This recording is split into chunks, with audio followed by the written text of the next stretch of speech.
দোয়া করতে থাকুন মনে মনে এবং জিকির আজকার ইত্যাদি পড়তে থাকুন ইনশাআল্লাহ। তার পাশাপাশি আলোচনাটা শোনার জন্য আমি অনুরোধ করব। হজ এটি মহিলাদের জন্য জিহাদ। জিহাদ তো ইসলামের কি একেবারে সর্বোত্তম অ্যাপেক্স, যেটাকে আমরা বলি পিনাকল অফ ইসলাম। ইসলামের সর্বোচ্চ চূড়া হলো জিহাদ। মুসলিম নারীরা রাসূল ইসলামের কাছে এসে বলতেন, ইয়া রাসূলুল্লাহ, পুরুষরা জিহাদে যায়, আমরা তো জিহাদে যেতে পারছি না, তাহলে এটা একটা বড় ধরনের আমাদের জন্যে অপরচুনিটি মিস, আমরা যেতে পারছি না, করণীয় কি? রাসূল বললেন, আপনাদের জিহাদ কি? হজ। আপনাদের জিহাদ হলো হজ। অতএব নারীরা তারা যদি হজ করে তাহলে তারা জিহাদের সওয়াব পেয়ে যাবে। সুবহানাল্লাহ। সে অবস্থায় জিহাদের সাথে হজকে কেন তুলনা দেওয়া হলো? কারণ নারীরা হজের ক্ষেত্রে এমন কিছু অবস্ট্যাকল বা এমন কিছু ডিফিকাল্টি ফেস করে যেটা পুরুষদের জন্য প্রযোজ্য না। এমন অনেক কিছু আছে, সেই জায়গাগুলো আমাদের একটু ভালো করে বোঝা দরকার, আমাদের বোনরা যেহেতু যাবেন। এর মধ্যে কয়েকটি বিষয় আমি একটু হাইলাইট করি, তারপর কিছু মাসালা বিষয়ক আলোচনা করবো আমরা ইনশাআল্লাহ। আজকে অনেক দেরি হয়ে গেছে, এই কারণে আমরা হয়তোবা এটা টাইট আলোচনা করব, তারপর এরপরের সেশনে হয়তো এই বিষয়ে আমরা আরও কিছু আলোকপাত করব ইনশাআল্লাহ। এর মধ্যে এক নম্বর যে বিষয়টি বোনদের জন্যে, তা হলো যে বোনরা দ্বীনি জ্ঞান বা হজ সংক্রান্ত যে জ্ঞান, এটি তারা যথাযথ অর্জন করে যেতে পারেন না বিভিন্ন কারণে। কী কারণে? যেমন বোনেরা তারা সন্তান গর্ভে লালন করেন, ধারণ করেন এবং পরবর্তীতে লালন করেন, এই কারণে তাদের এঙ্গেজমেন্ট একটু বেশি। এবং পুরুষরা যেমনিভাবে ইসলামিক সেমিনার এবং সিম্পোজিয়াম অথবা কনফারেন্স, হালাকা, খুতবা ইত্যাদিতে তারা এক্সপোজড, সেখানে তারা যেতে পারেন, বোনেরা সেভাবে যেতে পারেন না। বাংলাদেশে কমপক্ষে তো এটা একেবারেই কি মানে অসম্ভব প্রায়। মহিলারা ঘর থেকে বের হয়ে বাজারে গেলে কোনো সমস্যা নেই, কিন্তু তারা যদি মসজিদে যায় তাইলেই জাত গেছে। এক মহিলা, তিনি নদীতে গোসল করতেছিলেন, তো তার ছেলের দাঁড় করে রেখে বলছে যে কোনো মানুষ যদি আসে তাইলে বইল।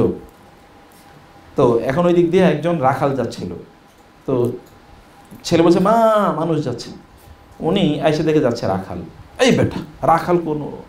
তো আমি বলছি মানুষ যদি যায় তাইলে, রাখাল তো আর মানুষ নেই, কী হয়েছে, সমস্যা কি? উনি ওনার মতো করে গোসল করতেছে। এরপরে ওই দিক দিয়ে যখন যাচ্ছে হলো এক ব্যবসায়ী, তখন মা মানুষ যাচ্ছে, আবার তাড়াতাড়ি তিনি কি একটু হেজাব টেজাব মানে কাপড় টাপড় ঠিক করছেন, দেখে একজন ব্যবসায়ী, চলো তোরে বলছিলাম মানুষ গেলে কবি, তুই তো ব্যবসায়ী যাচ্ছে, মানুষ কি? এরপরে ওই দিয়ে একজন হুজুর যাচ্ছিল, এখন আর ছেলে মনে করছে মানুষ মানে অন্য কোনো জিনিস, এখন আর কিছু কয় না, এই তো মা খেপছে, তোরে বলছি মানুষ যদি যায় তাহলে কবি। এখন হুজুর গেলেই, আমরা ছোটবেলায় গল্প শুনছিলাম যে ওই গিয়ে বলতেছে, ছেলে ঘরের আগে তো কাছারি, আমাদের অঞ্চলে কিন্তু কাছারি থাকে, হুজুর থাকতো এখানে, তো ছেলে গিয়ে হুজুরের বলতেছে, হুজুর আপনি একটু সরেন, মা বাজারে যাইব। বাজারে যাবে আর কি, বুঝতে পারছেন তো, বাজারে যাবে, মাছ, আলু, পেঁয়াজ, টমেটো ইত্যাদি কিনবে, তাদের সমস্যা নেই, হুজুরকে একটু। তো আমাদের নলেজ, আমরাই তো আলেমরা বা এই হুজুররাই তাদেরকে কি দ্বীনি জ্ঞান অর্জন করতে দিতে যাচ্ছে না। মসজিদে গেলেই মসজিদ অপবিত্র হয়ে গেল মহিলারা গেলেই, অথচ রাসূল ইসলামের সাথে মসজিদে মহিলারা নামাজ আদায় করেছেন, তাই না?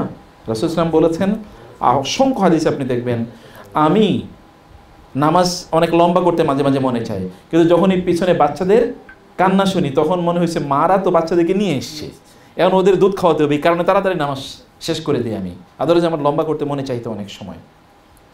রাসূলুল্লাহ সাল্লাল্লাহু আলাইহি ওয়াসাল্লাম বলেছেন, লা তামনাউ ইমা আল্লাহি মাসাজিদাল্লাহ, আল্লাহর বাড়িদেরকে আল্লাহর ঘরে আসতে তোমরা বাধা দিও না। কিন্তু আমরা তো বাধাই দিই, মসজিদে মহিলাদের যাওয়ার কোনো জায়গাই নাই।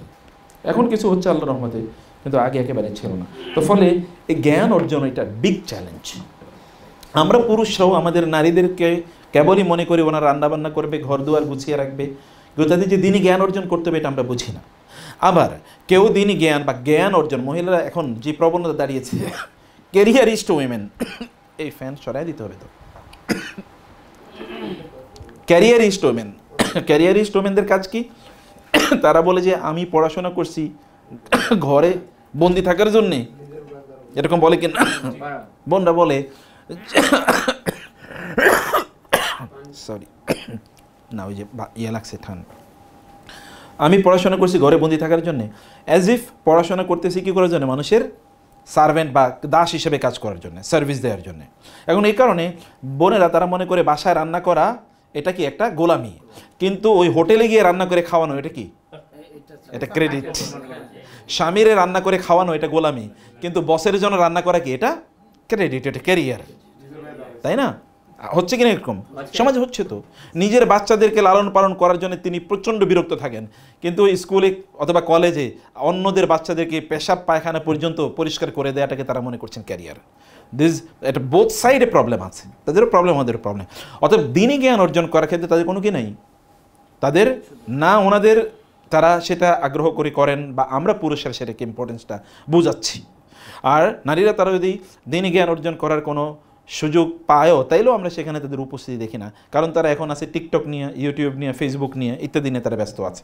তো আলহামদুলিল্লাহ আমরা এখানে এরকম একটা সুযোগ করে দেয়া এটা পুরুষদের দায় এবং দায়িত্ব। আপনার স্ত্রীকে আপনি তাকে এডুকেটেড এনলাইটেন্ড বানান, এটা আপনার দায়, এটা আপনার দায়িত্ব।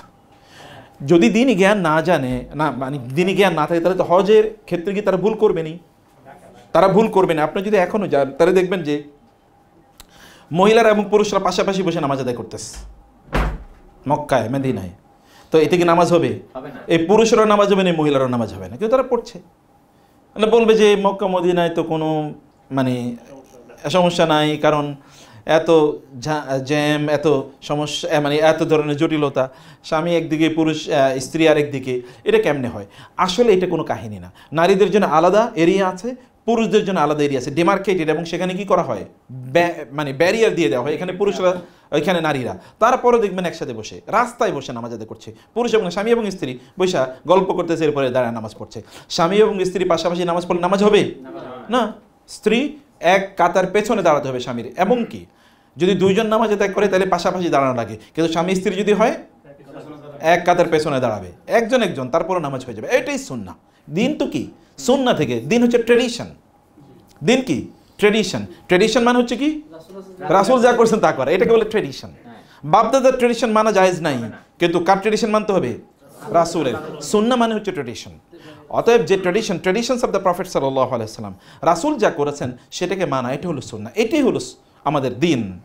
এই জায়গাটিতে আমাদের একটা বড় সংকট, চ্যালেঞ্জ আছে। অতএব বোনদেরকে বলবো যে আপনাদেরকে জ্ঞান অর্জন করে যেতে হবে। এবং আপনারা আলহামদুলিল্লাহ এখানে আসছেন, অন্য জায়গায় যারা যাচ্ছে তারা হয়তো এই অপরচুনিটি পাচ্ছে না।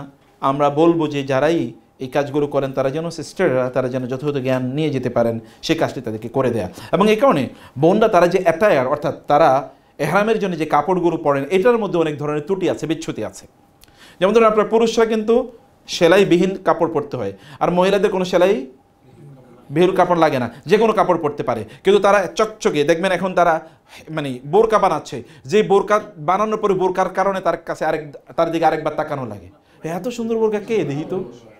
মানে এর আগে ওনাকে আপনি দেখতেন, এখন বোরকার কারণে আরেকবার তাকাইতেছেন, অথবা একবার দেখছেন আরেকবার দেখি এত সুন্দর বোরকা কে দেখি তো। অথচ রাসূল সাল্লাল্লাহু আলাইহি ওয়াসাল্লাম বলেছেন কোনো নারী তিনি যেন পারফিউম ব্যবহার করে ঘর থেকে না যান, যদি যান তাহলে কি হয়? ইস্তাশরাফাহা শায়তান, শয়তান তাকে কি করে? ফলো করে। এবং তিনি বলেছেন যে তিনি যেন, এই নারী যিনি পারফিউম ব্যবহার করে ঘর থেকে বের হয়েছেন, তিনি যেন দ্রুত ঘর ফিরে যান, আদারওয়াইজ ফা ইন্নাহা জানিয়া, তিনি একজন জেনাকারিনী, ব্যভিচারিণী হিসেবে আল্লাহর খাতায় তার নাম লেখা হয়ে যাবে। কি ভয়াবহ কথা! কারণটা কি? কারণ হচ্ছে তার এই যে স্মেল, এই পারফিউমের স্মেল যদি কোনো পুরুষের নাকে যায়, তাহলে ওই পুরুষ তাকে নিয়ে বিভিন্ন ধরনের চিন্তা ভাবনা করা শুরু করে দেবে। ওই পুরুষ তাকে নিয়ে অন্তরের জেনা করছে, অতএব তিনি জেনা করেনি, তিনি জেনার রাস্তাটা উন্মুক্ত করে দিচ্ছেন। কি পরিমাণ জায়গা তাকে সতর্ক থাকা লাগে। অতএব তাকে এমন পোশাক পরে যেতে হবে যেই পোশাকটি সেলফ অ্যাট্রাকটিভ না, মানে এটা অন্যকে আকর্ষণ করে না, এমন পোশাক তাকে পরে যেতে হবে। সেই জায়গায় তিনি কি করবেন? নারীদের জন্য এহরামের ক্ষেত্রে তার মুখ এবং তার হাত কি খোলা রাখতে হবে। এখন এই খোলা রাখার অর্থ কি তিনি তো বুঝবেন না। অনেকে দেখবেন যে তার মুখ খোলা রাখছে মানে তিনি মুখই খোলা রাখছেন। নো, মুখ খোলা রাখা মানে হচ্ছে নেকাব তিনি পড়বেন। হাদিসের স্পষ্ট কথা হচ্ছে কি নেকাব পড়বেন না তিনি। নেকাব ওয়ালা ইয়ালবাসনা নেকাবা, তারা নেকাব পড়বেন না। নেকাব মানে হচ্ছে যেটা এরকম নাকের সাথে বেঁধে রাখা হয়, তার মানে সামনে থেকে একটা কাপড় ফেলে দেবেন। আয়েশা রাদিয়াল্লাহু তাআলা আনহা তিনি বলেছেন বিদায় হজে যখন রাসূল সাল্লাল্লাহু আলাইহি ওয়াসাল্লামের সাথে তিনি হজ করেছেন, তখন আয়েশা রাদিয়াল্লাহু তাআলা তারা রাসূল স্ত্রীগণ তার কন্যারা তার কি করতেন, সামনে একটি কাপড় ফেলে রাখতেন মাথার সামনে দিয়ে। যদি পরপুরুষ না থাকতো তাহলে তারা কাপড়টা উঠিয়ে রাখতেন, আর পরপুরুষ আসলে কি করতেন, ওই মাথার কাপড়টা মানে তারা ছড়ে রাখতেন। তারা কেবল তাদের হাত পড়বেন না, মানে যেটাকে গ্লাভস বলা হয় এটা পড়বেন না, বা মোজা, হাত মোজা তারা পড়বেন না, কিন্তু তাদের মুখটা এরকমভাবে ঢেকে রাখবেন। আর যদি পুরুষ না থাকে তাহলে তারা ঢেকে রাখবেন না। এখন নারীদের সৌন্দর্যের জায়গা কোন, সবচেয়ে বেশি সৌন্দর্যের জায়গা কোনটা? মুখ। আর মুখে আপনি খোলা রাখলেন তাহলে আর বাকি রইল কি? সে কারণে এটাকে ঢেকে রাখতে হবে। এটা একটা গুরুত্বপূর্ণ একটা ইস্যু। এই জায়গাটিতে নারীদের যেমন তালবিয়া, মহিলারা তারা মনে করছে যে যেহেতু সৌতুল মারআতি আওরাতুন বলা হয়, আমাদের হুজুররা বলেন যে নারীদের কি তাদের কণ্ঠস্বরটাও কি একটা আওরাত, এবং কোরআনের কথা সত্য, কিন্তু তার মানে কি তারা তালবিয়া পড়বেন চোখ মুখ বন্ধ করে থাকবেন? নো। আয়েশা রাদিয়াল্লাহু তাআলা বলেছেন যে তিনি জোরে তালবিয়া পড়তেন। মুআবিয়া রাদিয়াল্লাহু তাআলা আনহু একবার জোরে একজন নারী তালবিয়া শুনলেন এবং তিনি বলেন কে তালবিয়া পড়ছে? বলে আয়েশা রাদিয়াল্লাহু তাআলা তালবিয়া পড়েছেন, রাসূল সাল্লাল্লাহু আলাইহি ওয়াসাল্লামের স্ত্রী, তিনি তালবিয়া পড়ছেন জোরে। মুআবিয়া রাদিয়াল্লাহু তাআলা শুনছেন, মুআবিয়া কিন্তু পরপুরুষ, তিনি শুনেছেন রাদিয়াল্লাহু তাআলা আনহু। তার মানে নারীরা তারা এতটুকু আওয়াজ করে তারা তালবিয়া পড়তে পারেন যেন তার পাশে কেউ যদি থাকে, কোনো পুরুষও থাকে, তিনি যেন শুনতে পান, বা তিনি শুনতে পেলে কোনো সমস্যা নেই। এতটুকু আওয়াজ করে পড়বেন, মনে মনে পড়বেন, এটা মনে মনে পড়ার জিনিস না। তালবিয়া তাদেরকে পড়তে হবে, অব্যাহতভাবে তাদেরকে তালবিয়া পড়ে যেতে হবে।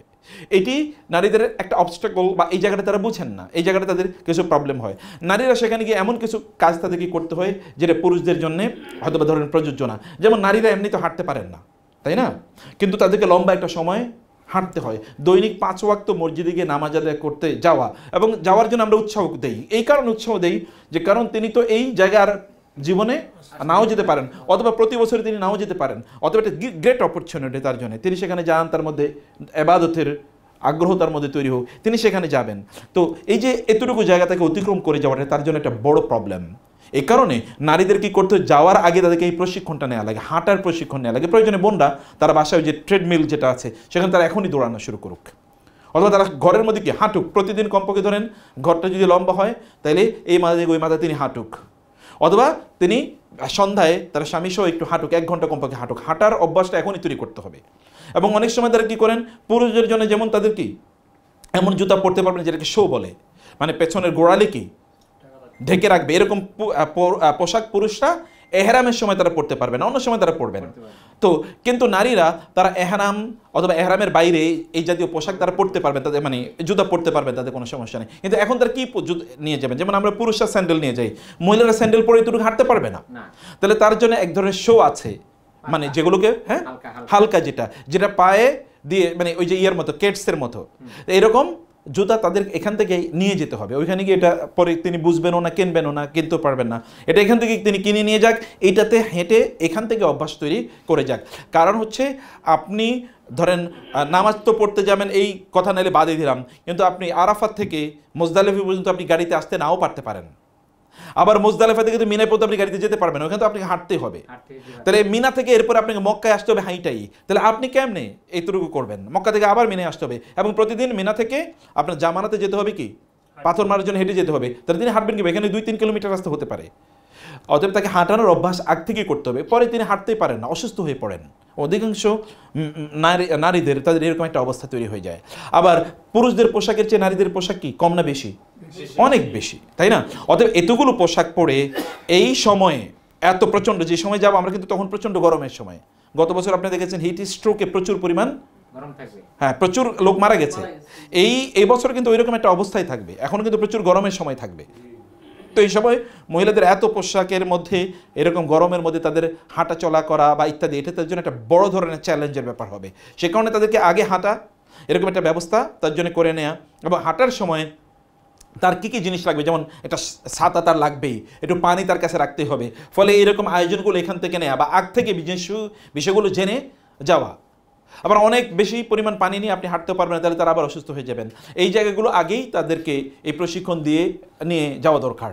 মহিলাদের একটা প্রবলেম সেখানে গিয়ে হতে পারে যে তারা মসজিদে গিয়ে তারা নামাজ আদায়, মানে ধরেন ইয়ের সময় নামাজ আদায় করার সময় তারা কি করবেন, কখন তারা যাবেন। আমরা এই কথা আগে বলেছি যে পুরুষ এবং যেমন আপনারা যারা আপনাদের মাদেরকে বা আপনাদের স্ত্রীদেরকে বা বোনদেরকে বা মেয়েদেরকে নিয়ে যাবেন, আপনারা আসরের সময় যাবেন, এসা পরে একবারে আসবেন, যেন এতবার তাদের আসতে না হয়, 2 বার তাদের বা 3 বার সর্বোচ্চ যাওয়া আসা হোক।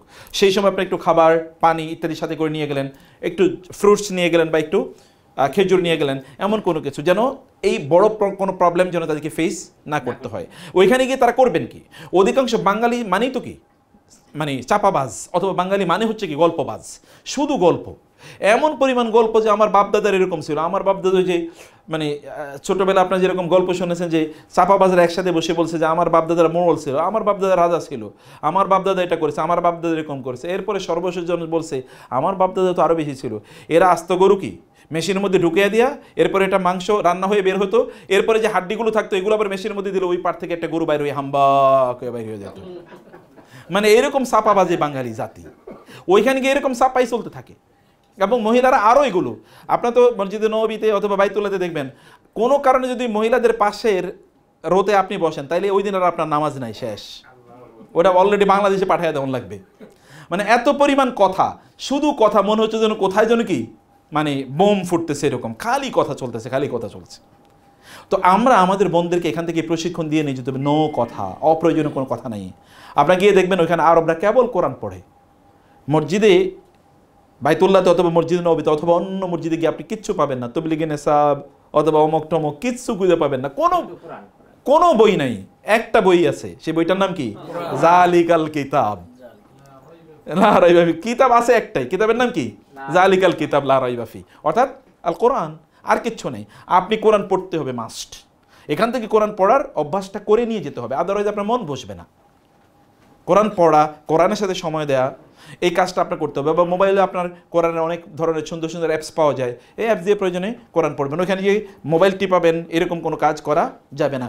যেন কোরআনের সাথে যেন আপনাদের সময়টা কাটে বা কোরআনের সাথে যেন আপনাদের রিলেশনটা তৈরি হয়, এই কাজটি আমাদের করা দরকার। এই প্রশিক্ষণ এখান থেকে না নিয়ে গেলে ওইখানে গিয়ে হঠাৎ করে আপনি ফেরেশতা হতে পারবেন না। মানুষ কিসের দাস, অভ্যাসের দাস। মানুষ অভ্যস্ত হতো, এই কারণে ছোটবেলায় দেখেন আমরা বাচ্চাদের কথা বলি যে বাচ্চারা নামাজের জন্য ওদেরকে আদেশ করতে কত বছরে বলা হয়েছে, 7 বছরে। 7 বছরে কি ওরা বালেগ হয়? তাহলে কেন বলা হয়েছে? নামাজের অভ্যস্ত করার জন্য। এটা শুধু নামাজ না, এটা সকল ইবাদত, রোজার জন্য এটা প্রযোজ্য, তাই না? ওদেরকে অভ্যস্ত করার জন্য। কারণ হঠাৎ করে 12-13 বছর বয়সেই সে কি আল্লাহর ওলি হয়ে যেতে পারে না, আগ থেকেই তাকে অভ্যস্ত করে নিতে হয়। আমাদেরকেও বোনদেরকে এরকম এখান থেকে অভ্যস্ত করে নেওয়া যাওয়া দরকার, যেন ওইখানে গিয়ে তখন তারা আর ওইখানে শপিং মলে ঘোরার কোনো ইয়ে হবে না। ওইখানে ঘুরবো, ওইটা কিনবো, ওইটা কিনবো, এগুলো তখন আর মনে থাকবে না। তখন তার মনে থাকবে না আমার স্পিরিচুয়াল গ্রোথ, আমি এখানে 5-6-7 লাখ টাকা খরচ করে এসেছি, আমি কি বাজার করার জন্য এসেছি? বাজার কি বাংলাদেশে পাওয়া যায় না? একই জিনিস বাংলাদেশে অ্যাভেলেবল, বরং আরও কি কম পয়সায় পাওয়া যায়, আরও কম পয়সায়। অথবা আপনি ওই পেরেশানিতে যাবেন না, আপনি এখানে কিনবেন প্রয়োজনে। অথবা আপনি কেনাকাটা তোর করতে যান, আপনি গিয়েছেন আবাদত করার জন্য। এই আবাদতের স্পিরিটটা এখান থেকেই নিয়ে যাওয়া লাগবে, অভ্যস্ততা এখান থেকে তৈরি করতে হবে। আপনি ওইখানে গিয়ে একেবারে তাহাজ্জুদে অভ্যস্ত হয়ে যাবেন, নট নেসেসারিলি, অসম্ভব। আপনাকে এখান থেকেই তাহাজ্জুদে অভ্যস্ত হওয়ার কিছুটা প্র্যাকটিস এখন থেকে করে যেতে হবে। টাইমিংটা সুন্দর করে নিতে হবে, সালাত যেন সময় মতো আপনি আদায় করেন, এখান থেকে টেন্ডেন্সিটা ডেভেলপ করে যেতে হবে গ্র্যাজুয়ালি। ওইখান গিয়ে বাচ্চাদেরকে আপনি অনেকে, বোনদের জন্য সবচেয়ে বড় যেটা হয়, একটা হোম সিকনেস তাদের থাকে, কারণ বাচ্চাদেরকে রেখে যায়, মা বাবাকে রেখে যায়, অথবা ধরেন আত্মীয় স্বজনকে রেখে গেল। এই মহিলাদের মধ্যে একটা হোম সিকনেস অথবা বাচ্চাদের প্রতি বা এর আত্মীয় স্বজনের প্রতি বাবা মার প্রতি এক ধরনের পেরেশানি থাকে। এইটা পেরেশানিটা যেন ওইখানে গিয়ে না হয়। এখানে বলে যাবে যে আমি ওইখানে যাচ্ছি ইবাদত করার জন্য, তোমাদের সাথে কথা একটু কম বলতে পারি, এরকম একটা মানসিকতা। ওইখানে গিয়েই প্রত্যেকটা সেকেন্ডে আবার কি হচ্ছে, ওইখানে মসজিদে বসে ভিডিও কল, এবং পাশ থেকে সব শোনা যায় উনি ভিডিও কলে কী করতেছেন।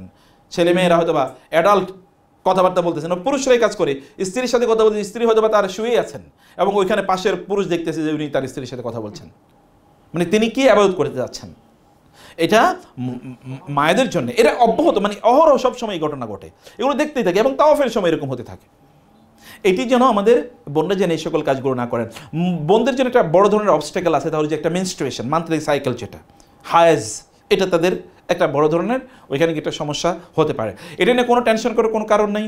এটা তো আল্লাহ সুবহানাহু ওয়া তাআলা মায়েদের জন্য এই ব্যবস্থা করে দিয়েছেন যেন আমরা জন্ম নেই। এটা সিস্টেম না থাকলে তো আমরাই জন্মই নিতাম না। অতএব সিস্টেমের মাধ্যমে আল্লাহ সুবহানাহু ওয়া তাআলা আমাদের জন্মের ব্যবস্থা করে দিয়েছেন, অতএব এটা একটা অপরচুনিটি তাদের জন্য। আর এটাকে কোনো প্রবলেম হিসেবে দেখার কোনো সুযোগ নেই, এটা চ্যালেঞ্জ বটে। এটাকে ওভারকাম করার জন্য কি করতে হবে, নারীরা তারা প্রয়োজনে তারা এক্সট্রা পিল গ্রহণ করে নিতে পারেন যেন ওই সময় তাদের মেনস্ট্রুয়েশন না হয়। They can do it, no problem. শরিয়া পার্সপেক্টিভ থেকে এখানে কোনো প্রবলেম নাই। কিন্তু যদি তারা পিল গ্রহণ না করেন অথবা পিল গ্রহণ করার পর যদি এরকম কোনো ঘটনা ঘটে যায়, তাহলে নো প্রবলেম, কোনো সমস্যা নেই ইনশাআল্লাহ। তারা কেবল তাওয়াফ ছাড়া আর সব কাজ করবেন। আরাফাতে অবস্থান করবেন, মুজদালিফায় অবস্থান করবেন, মিনায় অবস্থান করবেন, কেবল কি করবেন না, তাওয়াফ করবেন না। আর এছাড়া তো আর দুটো জিনিস আছে আগ থেকেই, তাহলে কি নামাজ পড়া এবং কোরআন ধরা। নামাজ পড়া, কোরআন ধরা, এই দুই কাজ করবেন না আগ থেকেই।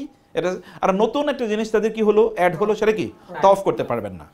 তওয়াফ তারা করবেন যখন তারা হালাল হয়ে যাবেন, পবিত্র হয়ে যাবেন, তহুর হয়ে যাবেন, তখন তারা তওয়াফ করবেন। যদি ব্যাপার এরকম হয় যে ধরেন মানে ইয়ে হয়ে গেল, হজও হয়ে গেল, কিন্তু আসার সময় কি তার হায়েজ হয়ে গেছেন, এখন তিনি বিদায় তওয়াফ করতে পারেন, তখন করবেন কি, তখন তিনি ওই হায়েজ অবস্থায় বিদায় তওয়াফ করবেন। যেমন আগামীকাল তার কি ফ্লাইট, এখন তার স্বামীর ফ্লাইট আগামীকাল, দুইজন যদি কি না আসে তাহলে তাকে আবার 1 লাখ টাকা বা 2 লাখ টাকা দিয়ে তাকে আবার ইয়ে করতে হবে, অথবা তিনি আসতে পারবেন না কারণ একটা গ্রুপের ইস্যু আছে, আসতে পারবেন না কারণ জটিলতা পড়ে যাবেন, তখন তিনি ওই অবস্থায় তওয়াফ করবেন, এরপর একটু সাদাকা করে দেবেন, নো প্রবলেম। এটা ইবনে তাইমিয়া রাহিমাহুল্লাহ তিনি বলেছেন এটা হলো জরুরি মাসালা, ফামানিত্তুররা গায়রা বাগিউ ওয়ালা আদিন ফালা ইসমা আলাইহি। কেউ যদি বাধ্য হন তাইলে কি তার কোনো গুনাহ হবে না, নাই। কেউ যদি বাধ্য হন তাহলে তার কোনো গুনাহ নাই। এটা তো মানুষ যখনই কোনো কাজের জন্য বাধ্য হয় তাইলে সেই কাজটি তার জন্য কি, necessity doesn't know any law, necessity knows no law ইংরেজিতে বলা হয়। আপনার দরুরাতু তুবিহুল মাহদুরাত, আরবি প্রবাদ বাক্য, এটা ইসলামের মূলনীতি, যে প্রয়োজন হলে কি সেটি তখন ব্যক্তির জন্য এটি জায়েজ হয়ে যায়। যেমন আপনার যদি পানি না থাকে, মাটিও নাই, তা আপনি কী করবেন, নামাজ আদায় করবেন না, এমনি নামাজ আদায় করবেন অপবিত্র অবস্থায়। আচ্ছা যেমন জামা কাপড় কিছুই নেই, তিনি কী করবেন, সালাত পড়তে হবে না, কেমনে পড়বে, এই উলঙ্গ অবস্থায় কেমনে বসে বসে পড়বে, এই উলঙ্গ অবস্থায়, অত উলঙ্গ অবস্থায় নামাজ পড়া জায়েজ না, উলঙ্গ অবস্থায় নামাজ পড়া জায়েজ নেই। মহিলাদের এখানে একটা বড় ইস্যু আছে, মহিলারা যখন নামাজ আদায় করে তখন তাদের নামাজের ড্রেস কি এমনি নর্মাল ড্রেসেই, অতএব নামাজের জন্য কোনো শিথিলতা নাই। যেমন অনেক মহিলারা তারা যখন নামাজ আদায় করতে যান তখন তাদের সামনে চুল বের হয়ে যায়, সামনের চুল যদি বের হয় তার নামাজ হবে, নামাজই হবে না। আপনারা বুঝতে পারছেন ঘটনাটা? তারা ভাইয়েরা ভালো করে শুনুন, বাসায় গিয়ে ভাবিদেরকে বলবেন, বোনরা ভালো করে শুনুন, আপনি যখন নামাজে দাঁড়াচ্ছেন আপনার সামনের চুল যদি বের হয়ে যায়, অথবা আপনার যদি গলা বের হয়ে যায়, অথবা আপনার পেছনের খোপা থেকে বের হয়ে গেছে চুল এদিক দিয়ে নিচে, আপনি এমন একটা ইয়ে পড়েছেন, মাথায় ইয়ে পড়েছেন, ওড়না পড়েছেন, পেছনের চুল বের হয়ে গেছে, কোনো পুরুষ দেখুক নাহলে না দেখুক আপনার নামাজই হবে না।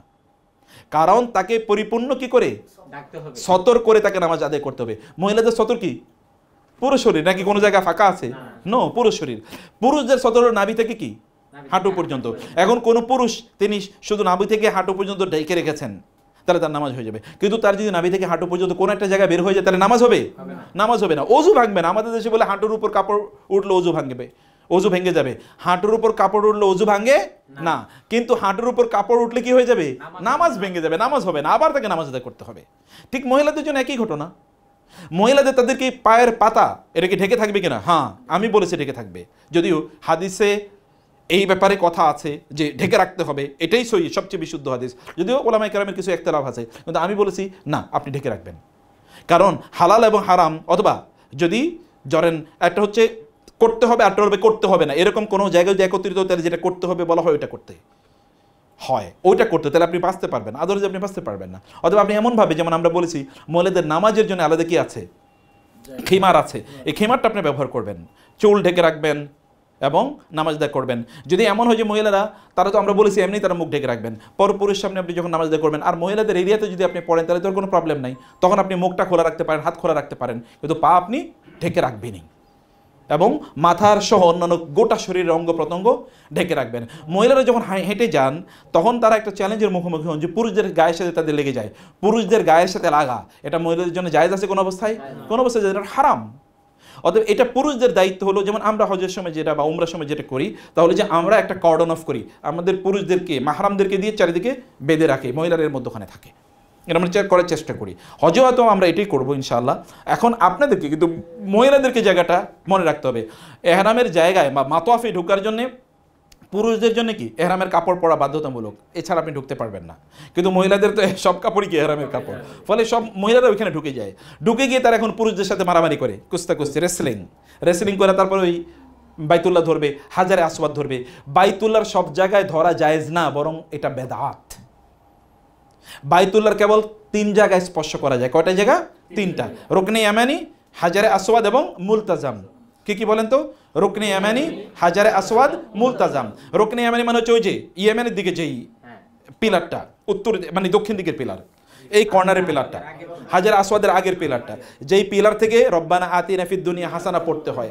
এরপরে হাজারে আসওয়াদ, এরপরে হাজারে আসওয়াদ থেকে শুরু করে উত্তর দিকে আরেকটা কি, ওই যে দরজা, মসজিদে বাইতুল্লাহতে ঢোকার জন্য যে দরজা, এই দরজার আগ পর্যন্ত জায়গাটাকে কি বলে? মুলতাজাম বলে। এই 3টা জায়গায় কেবলমাত্র ধরা যায়, আর অন্যান্য জায়গায় ধরলে এটা বেদাত হবে বলে ইবনে আব্বাস রাদিয়াল্লাহু আনহু বলছেন। অর্থাৎ আমরা ওইখানে ধরার, আপনারা অনেক ইমোশনাল হয়ে যাবেন যে আমরা ওইখানে ধরে আসছি, বাইতুল্লাহ ধরছি কাঁদতেছে, বুঝছেন না? বাইতুল্লাহ ধরতেছি কাঁদতেছে, মানে যেমন শাহজালাল মাজারে আজকে ওইখানে গিয়া 2 রাকাত সেজদা দিয়ে আইছি, এরা বইয়া কাঁদতেছে। এর মধ্যে যে মোশরেক হয়ে গেছে সে বুঝে নেই, সে ইমোশনালি কাঁদতেছে। এটা করার কোনো সুযোগ নাই, এটা করার কোনো প্রয়োজন নেই। মহিলারা এই কাজগুলো তারা করতে যাচ্ছেন। ইমোশন তো ইসলাম না, ইসলাম সবকে ইমোশন না, ইমোশন দিয়ে তো সব কাঁদে ফালাইতেছে, কিন্তু আসলে কি কোনো ভিত্তিই নাই, ভিত্তিই নাই এটা। তো আপনাকে বুঝতে হবে যে নলেজ যা, এর উপরে সুন্নাহ, তার উপর কাজ করা লাগবে। এই 3টা যদি আপনি ধরতে পারেন ধরবেন, না ধরতে পারলে নাই, সমস্যা কি? না ধরলে আমার মনে হয় না যে আমি গত 6-7 বছরের মধ্যে কোনো দিন আমি হাজারে আসওয়াদের কাছে যাওয়ার চেষ্টা করেছি। আমি চেষ্টাই করি নাই, কারণ ওইখানে যাইতে গেলে কারোর সাথে ধাক্কাধাক্কি মারামারি করতে হবে। এই মারামারি করা হারাম। হাজারে আসওয়াদ ধরা কি নফল? এখন হারাম বেশি গুরুত্বপূর্ণ নাকি নফল গুরুত্বপূর্ণ? হারাম অ্যাভয়েড করা সবচেয়ে বেশি গুরুত্বপূর্ণ, আর নফল করলে কি আর না করলেই কি? আমি এটা ধরলেই যে আমি একেবারে জান্নাতুল ফেরদাউসে চলে যাব, এটা কি নিশ্চিত? তাহলে তো ফেরাউন মানে কি বলে, আবু জাহেল, ওতবা, সাহেবা, রবিআর জান্নাতুল ফেরদাউসে যেত। নো, অতএব এইটাকে করার কোনো প্রয়োজন নেই। বোনরা গিয়ে এই চ্যালেঞ্জগুলো, কারণ একটা ইন্টারনাল দেশে এসে বলবে আমি কিন্তু হাজারে আসওয়াদ ধরছিলাম, এটাও কিন্তু এক ধরনের ইম্পালস, ভেতর থেকে এক ধরনের মানে কি একটা বলার একটা প্রবণতা আছে, আমি কিন্তু হাজারে আসওয়াদ ধরছিলাম, জানেন জান্নাতি পা ধরছিলাম, আপা জানেন আমি ধরছিলাম, কিন্তু মাশাআল্লাহ যায় ভাই কিভাবে ভাই? এটা যাওয়ার কোনো সুযোগ নাই তো, বছরের 12 মাসে কখনোই যাওয়ার সুযোগ না। হ্যাঁ, কোনো অবস্থায় যাওয়ার সুযোগ না। আপনি ওইখানে গেলে আপনার দম বন্ধ হয়ে মরে যেতে পারেন, আপনি এমন একটা অবস্থা হতে পারে। তো আপনি কেন সেখানে যাবেন? রাসূলুল্লাহ সাল্লাল্লাহু আলাইহি ওয়াসাল্লাম ওমর রাদিয়াল্লাহু আনহুকে বলেছেন তুমি ওখানে যাও না, লা তুযুল মুমিন, মুমিনদেরকে কষ্ট দিও না, কারণ তুমি অনেক শক্তিশালী, অন্যরা দুর্বল, তুমি গুতা দিবে, অন্যরা ব্যথা পাবে। মুসলমানদেরকে গুতা দেওয়া হারাম, আর পুরুষরা অন্য নারীদের গায়ের সাথে লাগা কি হারাম। সুব্বা ফি আইনিহি আল আনাকু ইয়াউমাল কিয়ামা, রাসূলুল্লাহ সাল্লাল্লাহু আলাইহি ওয়াসাল্লাম বলেছেন কোন পুরুষ অন্য কোন নারীর শরীর স্পর্শ করা এর চেয়ে তার শরীরে প্যারেক ঢুকিয়ে দেয় এটা অনেক সহজ। অতএব এটা করার কোনো সুযোগ নাই। এগুলো করার এই ভিতর থেকে এরকম একটা শয়তান আপনার মধ্যে ইন্সপিরেশন তৈরি করে দেবে, যাও গেলেই তো ভালো, গেলেই তো ভালো। আপনি মনে করছেন ভালো কাজ করছেন, কিন্তু আসলে এটা কি করাইছে শয়তান। কোনো দরকার নেই, এগুলো করা কোনো প্রয়োজন নাই। এগুলো থেকে আমাদের অবশ্যই সকল কাজগুলো থেকে আমাদেরকে দূরে থাকা দরকার, এগুলো থেকে আমাদের বিরত থাকতে হবে। আমরা যখন হজ বা ওমরা যখন করতে যাই তখন আমাদের কাছে আরও অনেকগুলো চ্যালেঞ্জ থাকে। নারীদের যেমন ধরেন তাদের ওয়াশরুমে যাওয়ার একটা বড় ধরনের ইস্যু থাকে, ঠিক আছে? সেখানে আমরা বলেছি যে টাইমিংটা আপনাদের আগ থেকেই, এটা যখন আপনাদেরকে আমিরুল হজ, শফিক ভাই বা আপনাদের গাইডরা যারা থাকবেন তারা যখন আপনাদেরকে বলবেন এইভাবে চলবেন, ওইভাবে চলার চেষ্টা করবেন। হজের ক্ষেত্রে আমিরের নির্দেশ মানাটা কি ফরজ। আলাইকুম বিসসামঈ ওয়াত তাআ, তোমাদের কাজ হচ্ছে আনুগত্য করা, শোনা এবং সেই অনুসারে চলা। কারণ যারা ম্যানেজমেন্টে আছেন তারা বুঝেন ভালো অবস্থাটা কি, এটা আপনাদেরকে করতে হবে। হজে বোনদের একটা প্রবলেম আছে, বোনদের মধ্যে একটু টলারেন্স ক্ষমতা কম। সেদিন দেখলাম যে এক মহিলা, একটা খারাপ উদাহরণ, যে বাংলাদেশে একজন প্রাক্তন এক খুব প্রভাবশালী এক মহিলার একটা মূর্তি বানিয়ে ওরা করছে না, ওই যে পহেলা বৈশাখ পালন করছে না, পুরো কাজটা নিষিদ্ধ এবং খুবই খারাপ কাজ করেছে যারা এটা করেছে। আমি তীব্র প্রতিবাদ করছি এই কাজটা যারা করেছে। কিন্তু ওইখানে আমার কাছে যেটা ইন্টারেস্টিং লাগছে তা হলো যে এক মহিলার ইন্টারভিউ দেখাইছে, আপনি দেখছেন কিনা আমি জানি না, টেলিভিশনে বলছে এরে আমার শাশুড়ির মতো মনে হয়। কত ভয়াবহ অবস্থা দেখেছেন আপনি? অথচ শাশুড়িকে সম্মান করাটা ফরজ। তিনি কি মা না? আপনারা জানেন শাশুড়িরা কি কোরআনে আল্লাহ তাআলা বলেছেন ওয়া উম্মাহাতু নিসাইকুম, তোমাদের স্ত্রীদের মাদেরকে বিয়ে করা তোমাদের জন্য হারাম। স্ত্রীদের মা কারা? শাশুড়িরা। শাশুড়িকে কোনোদিন বিয়ে করা যায়? কিয়ামত পর্যন্ত হারাম।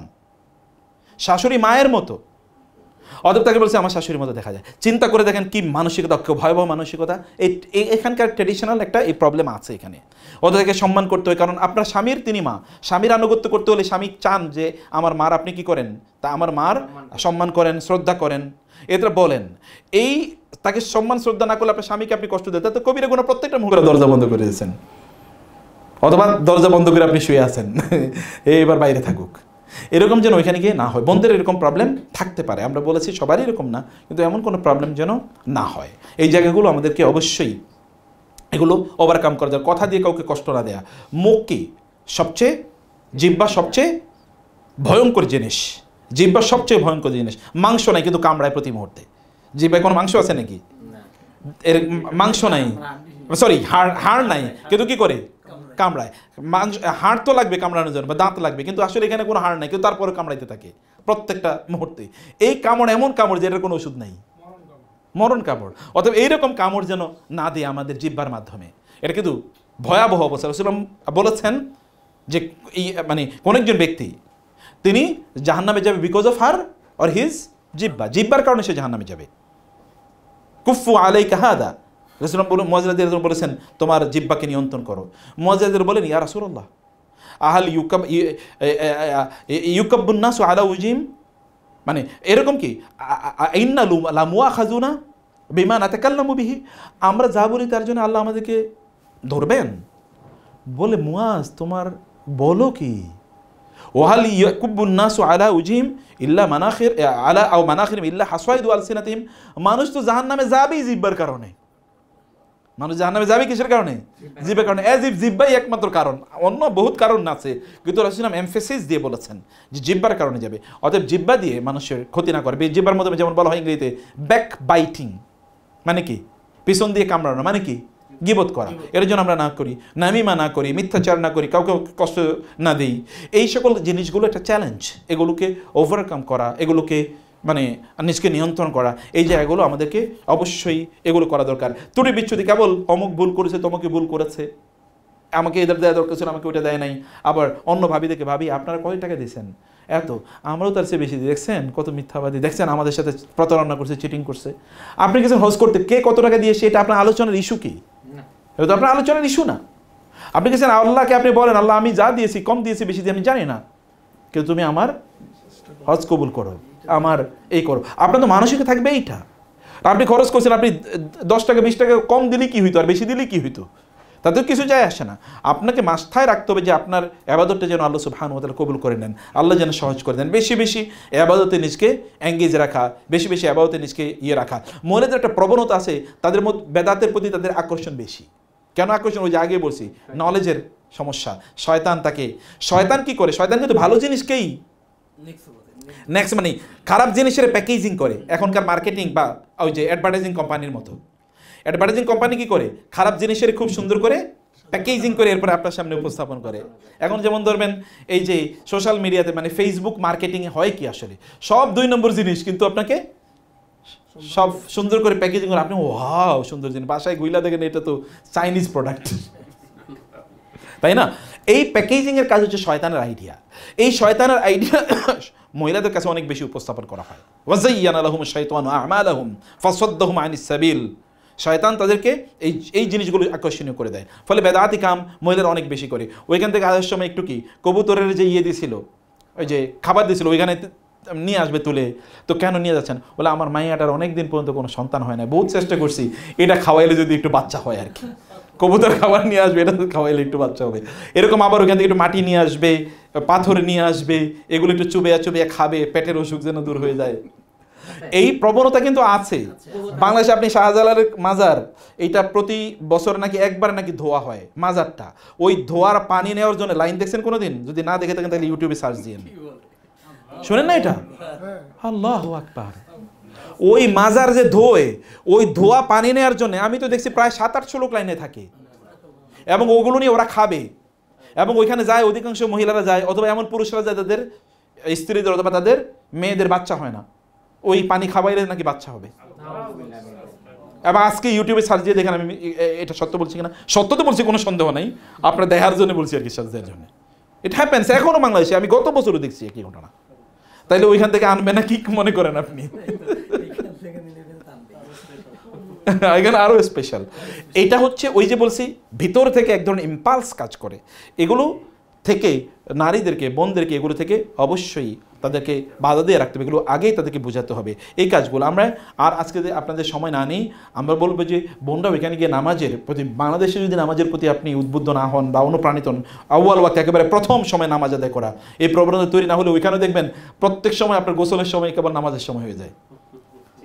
বুঝতে পারছেন না?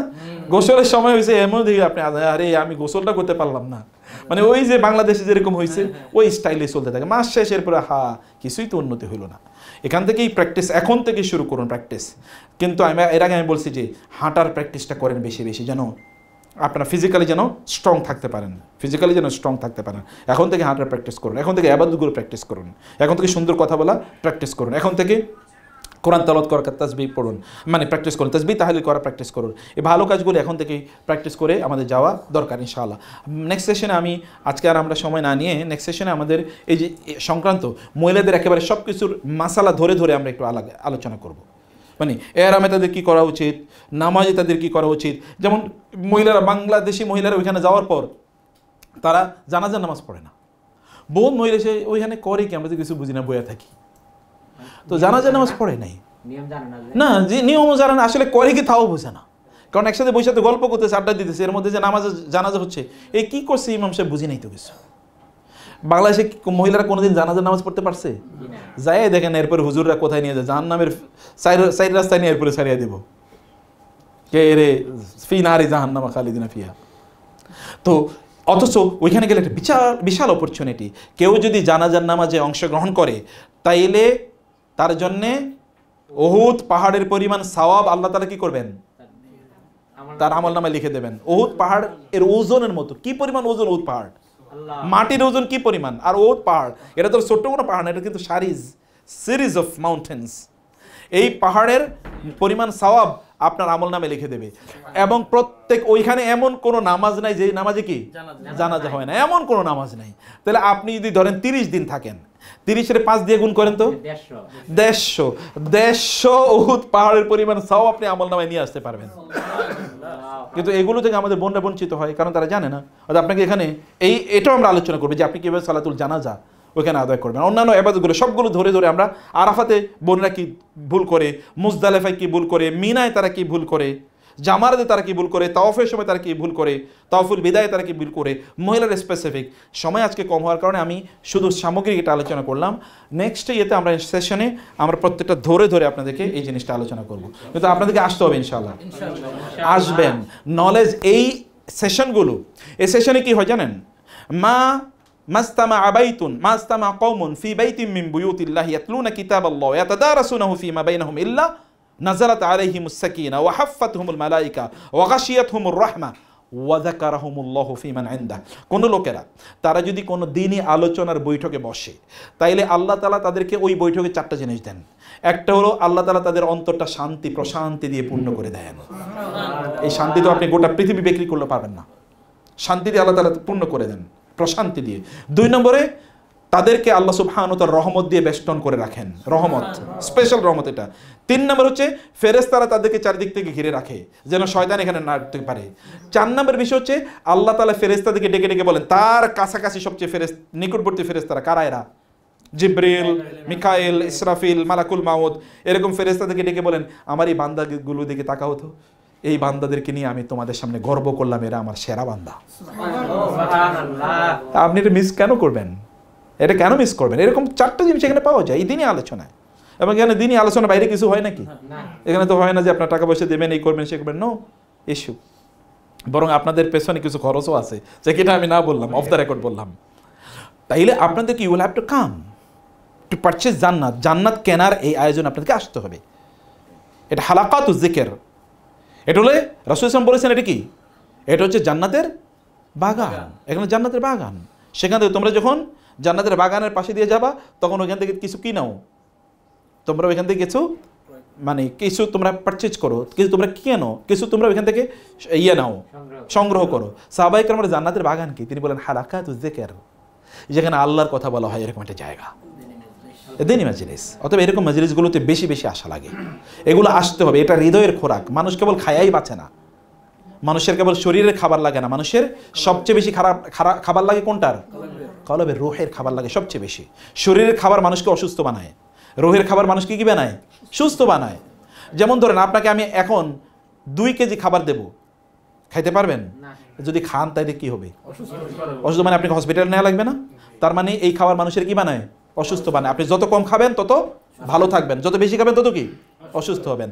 আর অন্তরের খাবার মানুষকে কি বানায়? সুস্থ বানায়। আপনি যত খাবেন তত সুস্থ, যত খাবেন তত সুস্থ।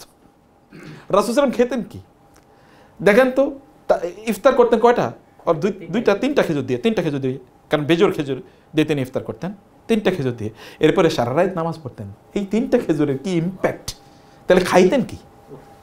খাবার কি ছিল? খাবার তো এইটা না, এটা মূল খাবার না, মূল খাবার আরেকটা। অতএব ওই খাবারটাতে আপনার বেশি আশা লাগবে ভাইয়েরা বোনেরা। আল্লাহ সুবহানাহু ওয়া তাআলা আমাদের এই আয়োজনগুলোকে কবুল করে নেন। আল্লাহুম্মা আমিন। বারাকাল্লাহু ফিকুম। ইনশাআল্লাহ নেক্সট শুক্রবার তো ইনশাআল্লাহ আলোচনা আছে না? চারটা বিষয়, একটা আমি তো একটা বিষয় সিলেক্ট করে দিই। জি, আত্মার প্রশান্তি লাভ করে, আমাদের দ্বারা ঘিরে রাখা হয়, ফেরেশতা দ্বারা ঘিরে রাখা। আর আল্লাহ তাআলা তার সবচেয়ে নিকটবর্তী ফেরেশতাদের সামনে এইদেরকে নিয়ে গর্ব করেন না, নাম বলেন অমুক অমুক অমুক অমুক আমার এই বান্দারা। জাযাকুমুল্লাহু খায়র। হাযা সাল্লাল্লাহু সুবহানাহু ওয়া তাআলা নবিয়ানা মুহাম্মদ ওয়া আলিহি ওয়া সাহবিহি আজমাইন। সুবহানাকা আল্লাহুম্মা ওয়া বিহামদিকা আশহাদু আল্লা ইলাহা ইল্লা আনতা আস্তাগফিরুকা ওয়া আতুবু ইলাইক। আসসালামু আলাইকুম ওয়া রাহমাতুল্লাহি ওয়া বারাকাতুহু। ওয়া আলাইকুম আসসালাম ওয়া রাহমাতুল্লাহি ওয়া বারাকাতুহু। আমাদের বলা ছিল বন্ধের প্রশ্ন উত্তর। ও আচ্ছা আচ্ছা, তাহলে তো আছে। মাশাআল্লাহ মাশাআল্লাহ, গুড। এই পর্বে প্রশ্ন উত্তর। হ্যাঁ হ্যাঁ, ঠিক আছে ঠিক এখানে আছে। তাহলে ওনাকে থাকবে স্যার? থাকুক, সমস্যা কি? জি এখানে তো ওনাদের স্ত্রী তো আছে, আপনি কই রাখতেছেন? ঠিক আছে। জি আপনাদের যে কোনো বন্ধের প্রশ্ন, এনি কোয়েশ্চেন ইনশাআল্লাহ, এনি কোয়েশ্চেন। জি আজ এখন আপনাদের যা যা জানা আছে একটু বলুন। আর আপনাদের যা ওই জন্য আপনারা যোগ করে ফেলেন, মাগরিব পড়তে হবে। যদি কারো মাগরিব রেডি হয়।